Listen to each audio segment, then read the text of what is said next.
ครับวันนี้เราจะมาปริวัติภาษาล้านนานะครับกรรมกรรมว่าออยและตัวยอยักษ์ไทยเนี่ยตัวยอกับตัวยอเนี่ยจะเอาอย่างไรดีฮะนะครับครับเฮาลองไปกอยภาษาโบราณที่บนเขียนไว้ก่อนนะครับไปดูนะครับอันนี้เป็นภาษาโบราณที่ผมเขียนมาเนาะครับแม่เนี่ยนะอันนี้น่าจะให้เห็นชัดเจนละแล้วผมจะเลื่อนไปเลื่อนมานะครับโอเคนะครับแม่นี่ไหมอันนี้ไทยได้ละยูยูเนี่ยอันตัวยะบนเอาหัวออกนอกนะครับเห็นไหมรุ่นนั้นแหละไหมจะเอาออกนอกเอาเข้าในก็เหมือนกันนะก็ยูเป้านะครับยูเป้าเห็นไหมเห็นไหมยูเป้าปอคอฝ้ากายฝ้ากายนะครับกับนะครับย้ายนะนี่ย้ายละโทษนี่เลื่อนไปเลื่อนมาแล้วครับย้ายสองนี่เลขสองเท่าฮื้อปนปนตุกปนตุกโอเคนะครับมาโอเคนะครับอยู่หัวไตเต้าไฟเนี่ยมันอ่านยากเลยนะครับมันบะหมี่ส่วนมากมันจะบะหมี่ไม่เยาะไม่สั้นแล้วก็ฝ่ายนายส่วนปูมาปูย่าปูย่าสองเท่าปูย่าสองเท่าสองเจ้าสองเท่าเนี่ยปูย่าอ่านอย่างไรก็ได้อ่านเจ้าก็ได้อ่านเท่าก็ได้ปูย่าเขาจะเน้นคำนี้มันได้อยู่นั่นมันอยู่อย่างหันอยู่หน้าพวกเราโอเคฝ่ายสองเท่าไหมเนี่ยไปจะฝ่ายโทษทีกับยายนะกับยายนะยายตัวยะออยนะออยประเทียบนะตัวยะเนี่ยกับยายสองเท่าอันนี้เราปู่ย่าสองเท่าปู่ย่านะย่ามันเป็นตัวยอนะก็ตัวยะเห็นไหมตัวยะเห็นไหมตัวยอยะอันนี้มันตัวยะนะก็มาตัวยะเนี่ยยายสองเท่าพอออกเสียงยายไหมออกเสียงยอยักษ์ไทยนะก็ยายนะเนี่ยอาหารนะครับตัวออยเนี่ยมันจะออกเสียงยอยักษ์ไทยนะครับอันนี้มันป้นกำหนดมาตั้งแต่โบราณแล้วนะครับโอเคนะครับมันเจ้าว่ามาเดียวนี่เอาเขียนกันอันไปเรื่อยนะครับเอาไปดูต่อไปนะครับเอาไปดูไอ้ต่อไปนะครับอันนี้โทษทีละขยับมานะครับดำนางเยี่ยมอันนี้พ่นใส่เห็นไหมอันสมัยนั้นไหนมันมีไม่เยอะไม่กว่าจ้างไอ้เยี่ยมเนี่ยมันไม่แก่ตัวเนี้ยเห็นไหมหนุ่มมากพ่นใส่ไม่กงนะครับอันนี้ไม่กงนะครับไม่กงนะพ่นจะใส่ไม่ซัดหรือไม่กงก็ได้นะก็มาก็แสดงว่ามันจะ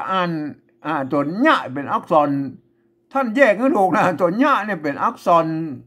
ต่ำนะครับตัวละก็เป็นอักษรต่ำเนี่ยมันเป็นยังไงมาต่ำได้ท่านก็จะรู้ว่า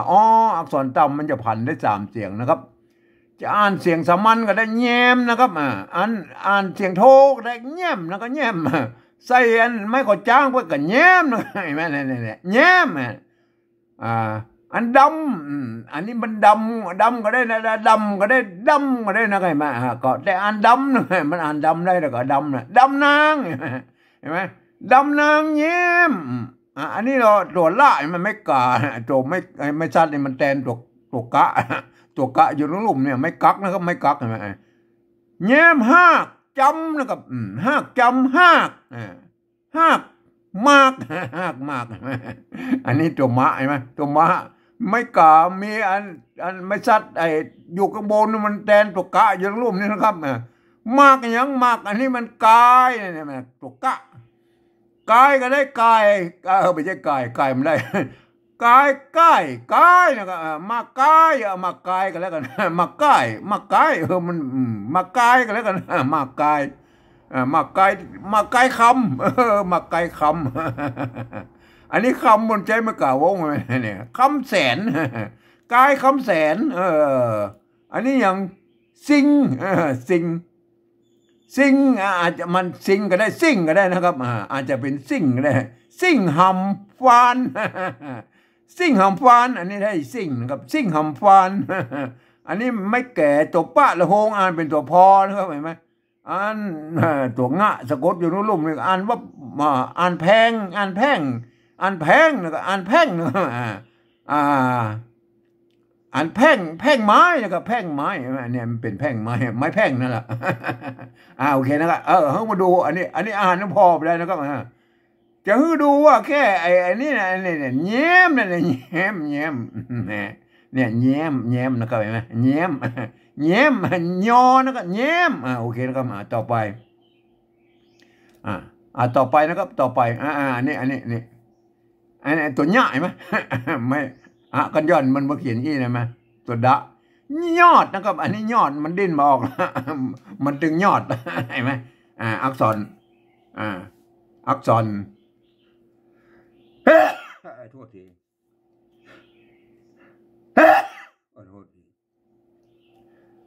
อักษรต่ำนะครับยอดนะครับยอดมันสะกดด้วยกะดะบะมันออกยอดเลยเห็นไหมถ้ามันสะกดแบบไอ้ตัวหน้าตัวมะมันก็ออกเสียงอันสามัญแล้วก็มาเห็นไหมเป็นยอมเป็นยอนอันนี้มันออกถ้าสะกดด้วยกะมันก็เป็นยอกนะครับยอกอันสะกดด้วยดะมันก็ยอดเนี่ยนะกะดะบะนะครับมันจะออกเป็นเสียงโทปกตินะครับยอดยอดอันนี้เราเนี่ยอ่านข่าวก็ได้นะครับอ่านข่าวท่านอย่าอะไร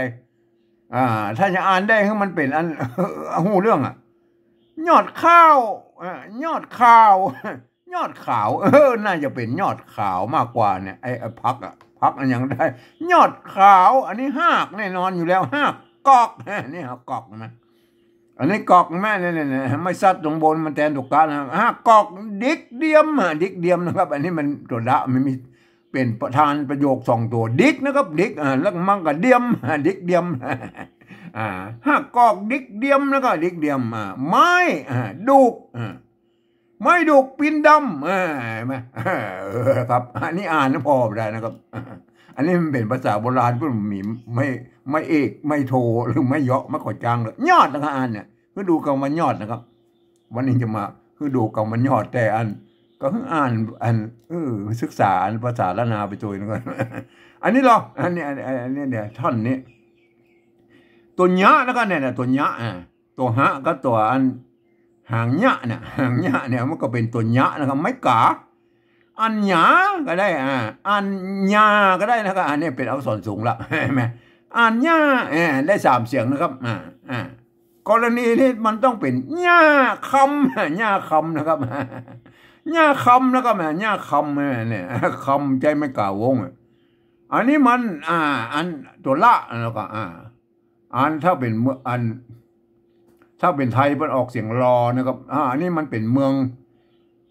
เป็นภาษาละนาก็อ่านเป็นฮอแล้วก็อ่านห้อย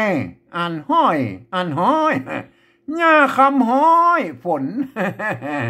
เกล้านี่มันหูเรื่องกับปอนะครับท่านมันสมัยนั้นมันบอกบ่มีไม่เอกไม่โทไม่เยาะไม่ขอจ้างเตื้อโอเคนะครับท่านก็ต่อไปนะครับอันนี้เราอันนี้ตัวไม่กุใช่ไหมตัวละเนี่ยตัวละแทนตัวหน้าอยู่ข้างบนพวกเขียน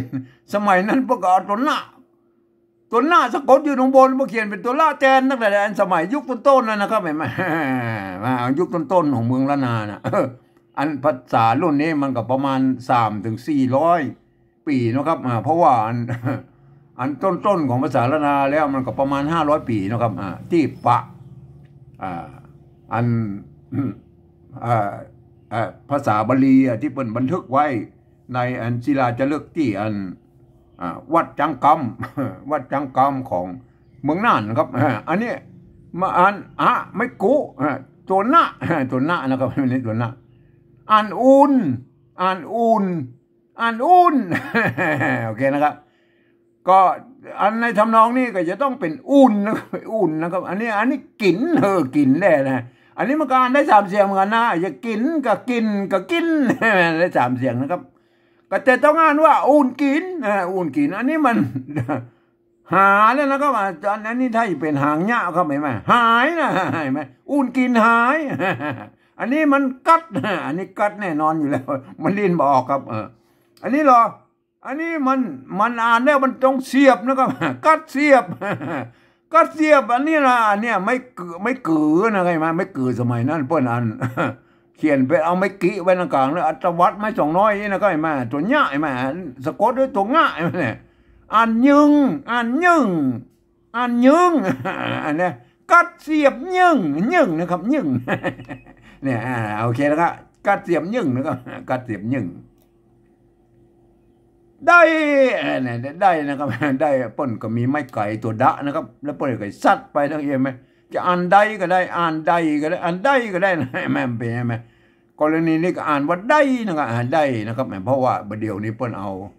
รุ่นหลังๆมาเอาหยะใส่เข้าไปแล้วได้หยะนะก็สุดแล้วแต่นะก็โอเคอันนี้อย่างอันเสียงได้เสียงแลก้อยตัวแลเปิ้นตัวแลมันเขียนไปอีนะแต่วัดห่างไปทางหลังนี่บางมันไม่ทำตัวนะครับอันตัวแลมันก็ขึ้นไปแล้วก็มันตวัดมาทางเพนะครับเอาตวัดมาทางซ้ายเพแล้วก็เป็นมนอย่างอันก็มีนะครับเห็นไหมก็มีได้2แบบนะตัวแลนะครับโอเคนะครับที่ฮือมาพอนี่คือประโยคนี้ก็คือเอาตัวเดียวเนี่ยจะอ่านหรือพอมาได้นะครับอ่านหรือพอได้ว่าอันภาษาโบราณเพิ่นบ่มีมาเอกไปโทอ่านกันอย่างนี้เด้อยึ่งนะครับยึ่งนะครับเสียบยึ่งนะกัดเสียบยึ่งได้เสียงยึ่งนะครับไม่โอเคนะครับต่อไปแล้วก็นำตัวแล้วอันนี้เราผู้นะครับอันนี้ตัวพระนะครับไม่กูใช่ไหมไม่ซัดไม่ซัดกับผู้อ่านผูอ่านผู้อ่านผู้อันตัวเนี้ยไม่กี่ตัวเนี้ยยิงผู้ยิงนะครับยิงอันเดี๋ยวมันออกเสียงสั้นนะกับผู้ยิงแต่ก่อนเป็นผู้ยิงนะยิงนะผู้ยิงเป็นเสียงยาวยิงนี่เป็นนะก็เป็นใช่ไหมอันนี้เป็นแน่นอนตรงตัวเลยไหมป้นบ่มีไม้สั้นนะครับมันเป็นป้นเดี๋ยวมาโคนมันติดภาษาไทยเนาะว่าเอาเลข8ก็ใส่ทั้งบนใส่ไม้สั้นอีกแล้วปุ่นก็เขียนตัวเองนะครับเป็นอันนั้นโบราณเป็นอันนี้ตัวดะเห็นไหมกันย้อนห่างเนี้ยจะอ่านดอยผู้ยิงเป็นดอยเอานะตัวอูมาอันนี้ตัวอูนะครับอูบนเอานะมันมีตั้งแต่ต้นภาษาละลานก็บนสร้างไว้นะครับมาอูเอานะครับเอาหากไม้นะอันนี้หากไม้นี่มันได้ละหากไม้โอเคจะคือดูผู้ยิงเนี่ยผู้ยิงนะครับหรือไม่เก๋ก็ได้แล้วก็ผู้ยิงโอเคนะครับต่อไปทำสักกรรมแล้วเอาทำกรรมเดียวอันนี้เอาอยู่แล้วไหมไอเอานะเอาอันนี้มาอ่านอันนี้เนี่ยตุกกะเนี่ยอ่านเกี่ยว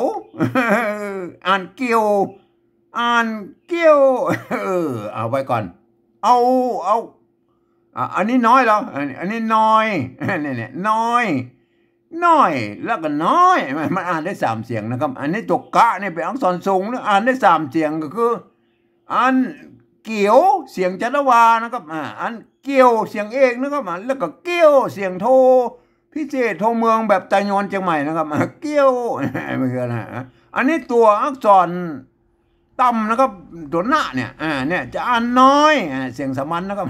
อ่านน้อยเสียงโทนะครับอ่านน้อยโอเคนะครับได้3เสียงนะครับเอาให้อ่านให้มันเป็นประโยคให้มันอยู่เรื่องแล้วก็เอาเกี่ยวน้อยมันไม่ต้องเป็นเกี่ยวน้อยมันเกี่ยวน้อยก่อนถึงมันได้แล้วมันเกี่ยวน้อยก็ถึงมีมันไม่เกี่ยวน้อยมันมีหรอกเกี่ยวน้อยแล้วก็เกี่ยวอันนี้ก็เกี่ยวหลวงนะเอาเกี่ยวน้อยเกี่ยวหลวงเห็นไหมเกี่ยวน้อยเกี่ยวหลวงแล้วต่อไปเราอันนี้เนี่ยตัวเนี้ยเนี่ยอันเนี้ยตัวเนี้ยไม่เกี่ยนะก็ไม่เกี่ยเห็นไหมเมื่อมีตัววะสะกดแล้วพวกก็ตัดไม่เกี่ยออกทางหน้าเนี่ยมาป้นมีท่านโบราณไอ้ลักกฎเกณฑ์หมูเนี่ยเห็นไหมป้นมีท่านโบราณเนี่ยเหมือนไอ้เกี่ยวเนี่ยก็เหมือนกันไอ้เนี่ยเห็นไหมไม่เกี่ยเหมือนกันนะเห็นไหมป้นตัดมาตั้งแต่โบราณแล้วอ่านเงี้ยวก็ได้อ่านเงี้ยวก็ได้นะกรณีต้องเป็นเงี้ยวหมูนะครับเนี่ยเกี่ยวน้อยเกี่ยวหลวงเงี้ยวหมูนะครับเงี้ยวหมูใช่ไหมโอเคนะครับเอาโอเคนะครับเขาไปกอยอันที่เขาจะปฏิวัติเลยนะครับกรรมที่เขาไป ปริวัติโอเคนะครับครับกรรมที่เราจะปริวัติแล้วครับทีเนี้ยอันเนี้ยเทเลื่อนหาหน่อยโอเคนะครับมาโอเคนะครับกรรมที่เราจะปริวัติกรรมแรกก็คืออยู่นะครับอยู่ที่เราหันตะกี้ละอยู่นะครับอยู่นี่เราหันตะกี้ละอยู่นะครับโอเคนะครับอย่าเลยนะ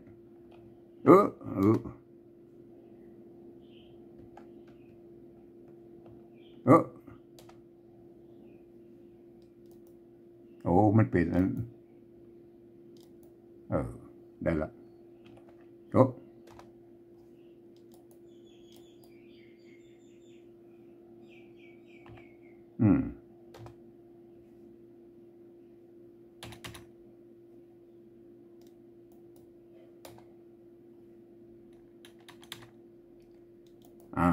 มัน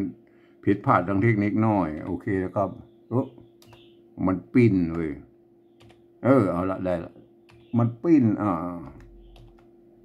โอ้มันแบบมีอันมันใส่บ่ได้ไม่อยู่นะเดี๋ยวหาวิธีใส่เอาก่อนบ่ได้เว้ย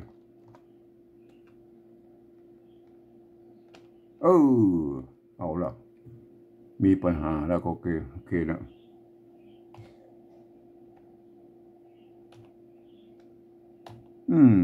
สระกู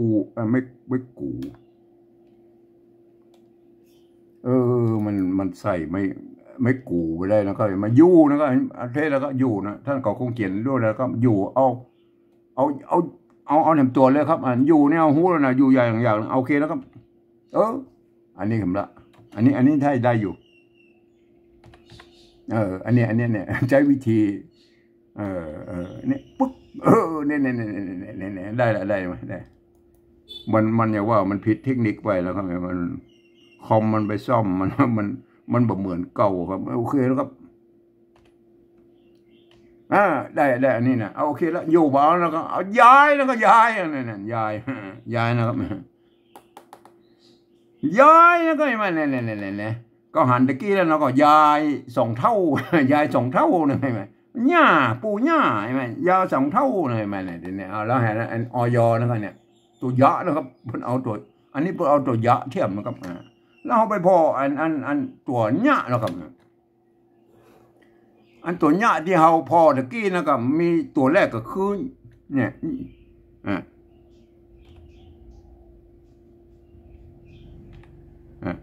แย้มนะครับแย้มนะครับเนี่ยอันเปิ้นบ่มีไม้กว่าจ้างนะสมัยนั้นแต่เฮาใส่เปิ้นน้อยๆนะครับแย้มนะครับนางแย้มนะครับแย้มใช่มั้ยอันเต็มตัวลองยอดนะครับยอดนะครับยอดนะครับเนี่ยยอดยอเน็ดยอแย้มยอยอดเนี่ยต่อไปยออันนี้ตัวหญ้านะครับมันจะเห็นมั้ยอันนี้ก็ว่าไปอมละใส่เพชรก่อนเอาไม้ขอจังใส่เพชรก่อนนี่โอเคนะเนี่ยใช้วิธี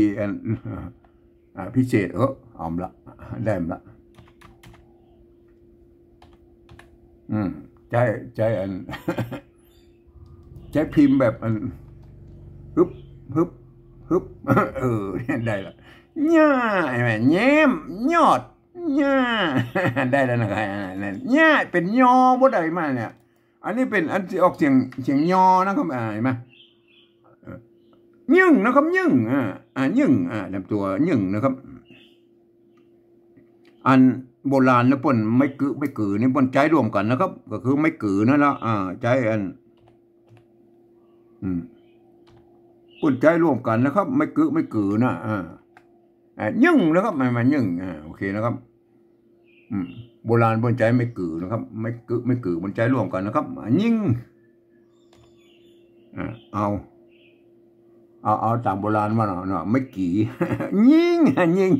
ไม่เอายิ่งไม่ยิ่งต่อไปเหี่ยวนะครับเหี่ยว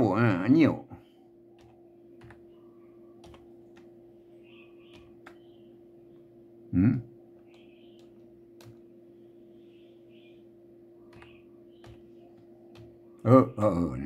ได้แล้วละได้โอเคนะครับแน่ไหมเงี้ยวนะครับไอ้บ้าได้แล้วนะเห็นไหมแล้วเราจะปฏิวัติอย่างไรแล้วครับภาษาล้านนาเนี่ยมาอันนี้มันย้ายเสียงภาษาไทยนะครับย้ายอยู่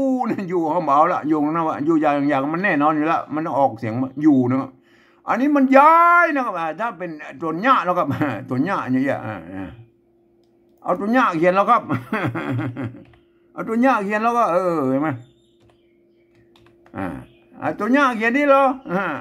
ยายนะครับยายนะครับยายอันนี้ยายนะครับยายโอเคนะครับอันนี้ยายนะครับยายเอาละเอาปริวัตินะครับปริวัตินะครับปริวัติเขาจะปริวัติแล้วครับปริวัติก็คือเอาแบบที่ปริวัตินี่มันมีอยู่3แบบนะครับอันแบบ1แบบ2แบบ3ตามนั้นสภาวัฒนธรรมมหาวิทยาลัยเชียงใหม่ที่เปิ้นที่เปิ้นกำหนดไว้นะครับแบบที่1นะไปเอาไว้เขียนในหลักศิลาจารึกเฮาบ่อู้ถึงละเพราะว่าแบบที่2นี่เฮาเปิ้นก็โอเคมันก็อย่างว่ามันคนที่เปิ้นจะเขียนได้นี่มันจะต้องเรียนภาษาล้านนามามันก็ยุ่งยากนะเอานี่คือแบบที่3ครับโอเคนะครับเขียนตามสำเนียงกะมู่นะครับอันนี้เป็นการเขียนแบบสำเนียงเชียงใหม่ไตยวนนะครับไตยวนนะครับเห็นไหมโอเคนะครับเชียงใหม่ไตยวนนะครับเห็นไหมเชียงใหม่ไตยวนนะครับก็อันโบราณแล้วเนี่ยเมื่อ100 ปีที่แล้วเนี่ยสมัย250 ปีที่แล้วรุ่น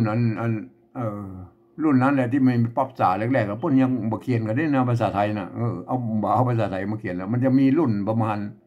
100 ปีลงมาเนี่ยตั้งแต่หงพิมพ์พ่อเลี้ยงเมืองใจเนาะนั่นเพิ่นจะเริ่มเอาภาษาไทยมาเทียบละเปิ้นเอานี่ตัวยักษ์นี่มาเทียบเป็นตัวหญ้านี่นะครับมันนี่หญ้านะโอเคนะครับเพื่อเอาไปเทียบไปเป็นตัวหญ้านี่นะครับเห็นไหมโอเคนะครับ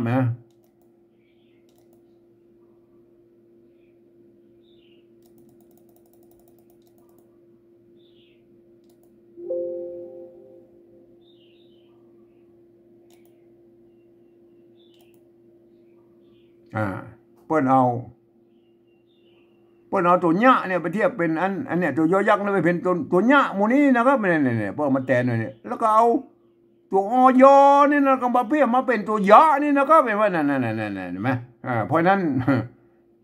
ยายเนาะครับยายก็เอาตัวยะเนี่ยเอายายก่อนนะครับเห็นไหม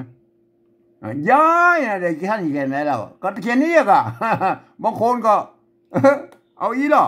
ยายอันนี้ยายเหรอแล้วไอ้ตัวนี้เหรอเนี่ยโอเคละถ้าเขียนยี่ยายนะครับแล้วยี่หรออย่างนี้เราจะอ่านไม่ได้เนี่ยเนี่ยพวกเราตัวหญ้าเนี่ยตัวยอยักษ์นะไปเป็นตัวหญ้าละอย่างนี้จะต้องอ่านว่าแย้มนะครับมันไม่ใช่มันใช่เมืองละนาแล้วครับอันนี้เมืองละนาเนี่ยพนันมันแย้มยอดเนี่ยนะครับยิ่งไงมันเนี่ยเห็นไหมท่านจะเอาเขียนปนกันสปะอย่างนี้แล้วก็เว้นนานแล้วก็มันใช่นะครับเห็นไหมผมขอผมถ้าสมมติว่ามีตัวแล้วที่ผมอู้ตะกี้น่ะเนี่ยอันนี้เนาะอันนี้อยากท่านจะปฏิวัติอย่างไรเนี่ยย้ายเนี่ยโอเคนะครับถ้าไงจะต้องเขียนยังได้ว่าไหนเขียนนี่เหรออันนี้ก็ย้ายเหรออันนี้เปิ้นย้ายนี่ได้น่ะเห็นไหมก็เขียนนี่เห็นไหมท่านจะเขียนยังได้นะโอเคนะผมเอาตามมันพ่อเท่าคนอุ้ยเปิ้นเมื่อ100-200 ปีที่แล้วนะครับเปิ้นเอาอยไปเทียบเป็นตัวยะนี่นะครับอยเนี่ยตัวอยเนี่ยครับเปิ้นเอาไปเทียบเป็นตัวยะนี่นะครับเห็นไหมเนี่ยไม่กาสระเห็นไหมตัวหางยากก็ยอยักษ์ยายนะก็อ่านว่ายายนะอยู่ตะกี้มันเขียนได้ก็อยู่ยาอย่างนั้นมันแน่นอนอยู่แล้วมันมีอยู่4 ตัวนะครับ แต่มันคำว่ายายเนี่ยยายไหมท่านใช้เขียนอะไรท่านเขียนนี้มันยายครับมันยายตัวนี้ โอเคนะครับท่านก็ไปคิดกันเอาเองนะครับโอเคผมขอเขียนอย่างนี้นะครับย้ายนะครับย้ายนะอันนี้เราแย้มนะครับแย้มแย้มแย้มนะครับแย้มโอเคนะครับแย้มอันนี้เราอันนี้ยอดนะครับยอดอันนี้ยอดนะยอดอันนี้มันดิ้นบ่ออกครับมันยอดเสียงโทปกติได้ไหมอันนี้มันเสียงแย้มเสียงตีไหมแย้มอันนี้มันเสียงยอดมันเสียงโทนะครับย้ายเสียงสามัญนะอันนี้หรออันนี้ละเนี่ยอันนี้ง่ายว่ะบางคนก็เขียนยี่นะว่าเอาป้นอันภาษาละนาบางเขียนนี่เห็นไหมบางคนก็เขียนยี่เนาะเอาภาษาได้มาเขียนละมันมาจ้อยนะเกาเงามันเป็นตัวหญ้าครับตัวหญ้าตัวหญ้าครับว่าตัวหญ้าเนี่ยเดี๋ยวยักษ์เอาเรียกเป็นตัวหญ้านี่อันตัวอันยอหญิงนะป้นอันตัวเทียบไปเป็นตัวยะป้นตัวแถมตัวนึงอยู่ตรงบนป้นเนี่ยมั้ยอันนี้เราอันนี้อ่านว่าถ้าเป็นภาษาไทยป้นอ่านว่าหญ้านะครับหญ้าถ้าเราจะเห็นไหม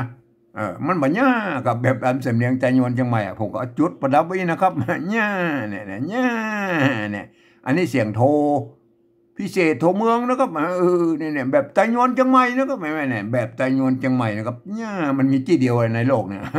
ในโลกนี่มีเสียงนี้ที่เดียวนะครับเห็นไหมเนี่ยนะครับโอเคนะครับอันนี้อันนี้ยึ่งนะครับยึ่งก็เอาตัวยอยักษ์เห็นไหมอันนี้ตรงตัวนะครับตรงตัวยึ่งนะครับยึ่งอันนี้ตรงตัวนะครับยึ่งเนี่ยนะแต่มันต้องอ่านแบบเป็นยอนะครับยึ่งอันนี้ยิงนะครับยิงเอายาวๆนะยิง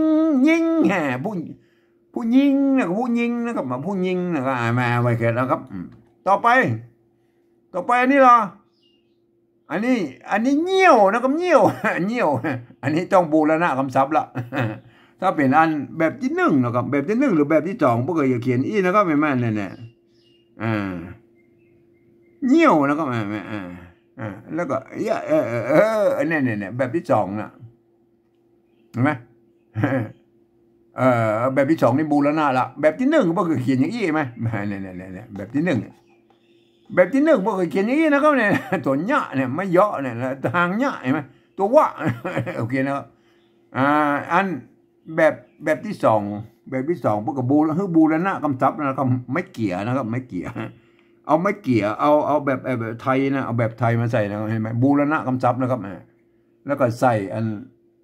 ไม่กี่ไปฮะป้นมีไม่สระอีนะครับเห็นไหมเนี่ยนะใส่เยาะนะครับอันเงี้ยวนะครับเนี่ยเงี้ยวพอดีแบบที่สามนี่ก็อ่านเงี้ยวได้เหมือนกันก็คือแบบที่สองกับแบบที่สามก็เลยใจร่วมกันนะครับเห็นไหมแต่อันนี้เสียงโทพิเศษโทเมืองเนี่ยแบบที่สองพวกเอาแค่นี้นะครับแหม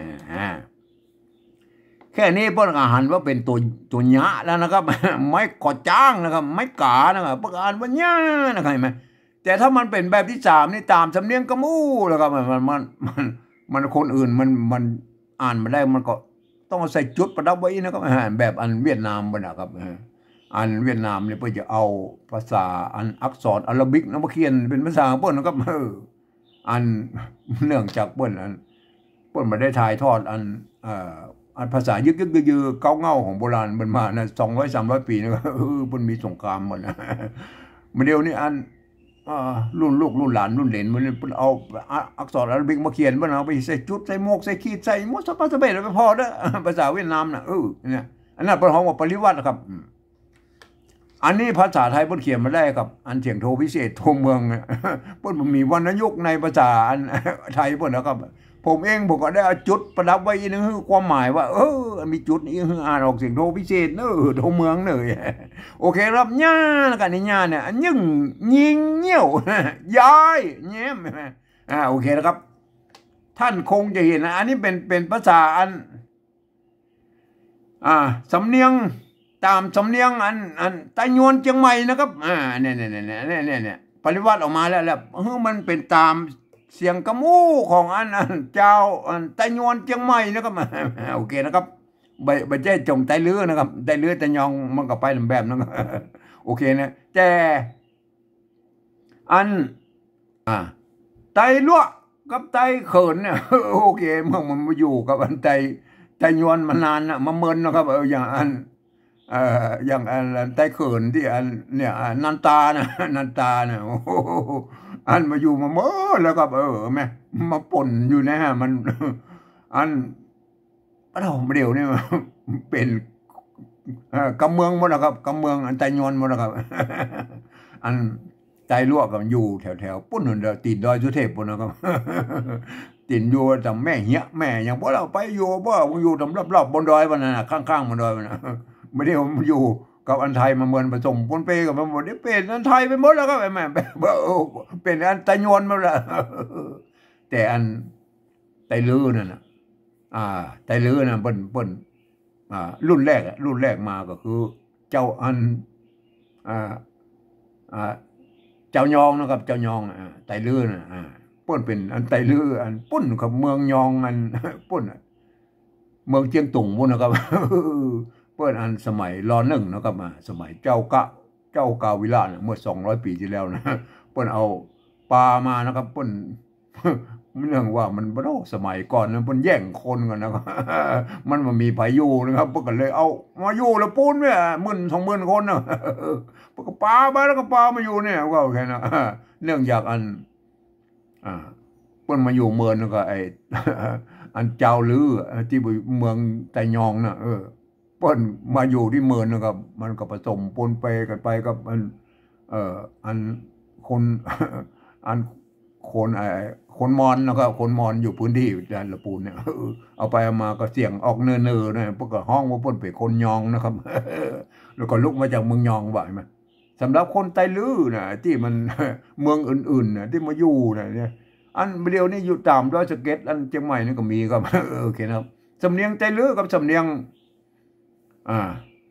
แต่ยองก็เหมือนกันนะครับเหมือนกันครับคือป้นเผ่าพันธุ์เดียวกันครับมันไตลือน่ะโอเคนะครับแต่อันเจ้ายองละปูนผู้อยู่ออกเนอๆหน่อยนะครับเพราะว่ามันเป็นยันๆหน่อยนะเนี่ยนี่มันเป็นยังไงมาแต่อันออกเสียงแอคเซนต์เหมือนกันนะโอเคแล้วมานะครับท่านก็ไปศึกษานะครับสำเนียง5เผ่าพันธุ์ของเฮาไตยวนไตลั่วไตลือไตเขินไตยองเนี่ย5เผ่าพันธุ์เนี่ยเห็นมั้ยมันก็จะออกเสียงไปอย่างเงี้ยน่ะเดี๋ยวมันแบ่งเป็น2กลุ่มแล้วกลุ่มอันไตยวนเนี่ยกับกลุ่มมันไตเขินแล้วก็ไตลั่วเนี่ยมันไปตัวกันหมดแล้วครับโอเคนะครับสำหรับอันไตลือกับไตยองปุ่นยังมันก็ไปทางเดียวกันนะแม้กระทั่งอันลูกหลานเปิ้นประเดี๋ยวนี้นะครับเปิ้นก็มากำเมืองนะครับไอ้แบบไตยวนน่ะแต่เสียงอันมันก็ยังว่าบางคำมันก็ยังออกไปเหมือนอันพื้นฐานของเปิ้นอยู่อย่างคำว่าพี่น้องนี่นะเนี่ยเปิ้นก็มาเฮียนนะครับเปิ้นก็ตัวละนาของเฮาเนี่ยนะครับแม่ตัวละไตยวนเนี่ยนะครับเห็นมั้ยเปิ้นจะมาพยายามเขียนตรงไตยวนน่ะแต่อันเปิ้นก็ยังบ่ลืมอันแบบดั้งเดิมของเปิ้นอยู่ยังคำว่าพี่น้องเนี่ยเห็นมั้ยลองไปก้อยแล้วแถวลำปางไปแถวก้อยอันแถวอันละปูนแล้วครับแบบมั้ยเปิ้นออกปี้นี่เป็นออกปีนะครับเปิ้นออกเสียงเอกนะฮะปี้มันเสียงโทปกตินะครับไม่ตัวปะไม่กี่ไม่เยาะนะครับมันเป็นไม่เยาะเสียงโทนะครับแม่ปี้อันแบบอันเชียงใหม่นะครับแบบไตยวนนะครับแต่เพิ่นอ่านว่าปีนะครับปีนะครับอันน้องนะครับแม่น้องเสียงตีน่ะน้องเสียงตีนั่นน่ะแม่เชียงใหม่ไตยวนมันเสียงไทยพวกก็น้องนะครับน้องนะครับอันน้องนะครับเพิ่นน้องยาวๆเชียงใหม่น่ะน้องไอ้แม่มันน้องไอ้แม่มันน้องเสียงตีนะครับเสียงตีมั้ยน้องเสียงยาวนะแต่อันไตลูกหลานเจ้าไตเรือเพิ่นออกได้แค่เสียงโทนะครับได้แค่น้องนะครับน้องเนี่ยมันถ้าเป็นอันไตยวนบอกก็น้องมันน้องกะล็อกน้องบ่ล่ะมันอยู่ปุ้นกะล็อกน้องมันน้อง เปิ้นพี่น้องเชียงใหม่นะครับเชียงใหม่ตะโยนแต่อันพี่น้องที่ลูกหลานอันเจ้าไตลือตะยองเนี่ยเปิ้นอ่านว่าปีน้องปีน้องเนี่ยท่านไปฟังนะครับปีน้องปีน้องมันเยี่ยแล้วกันมาโอเคแล้วครับมันยังมีหลายคำอยู่นะวันนี้เอาแค่นี้ก่อนเนาะมันมันยาวไปแล้วนะครับครับตอนต่อไปก็ว่ากันใหม่นะครับเอาแค่นี้ก่อนนะครับ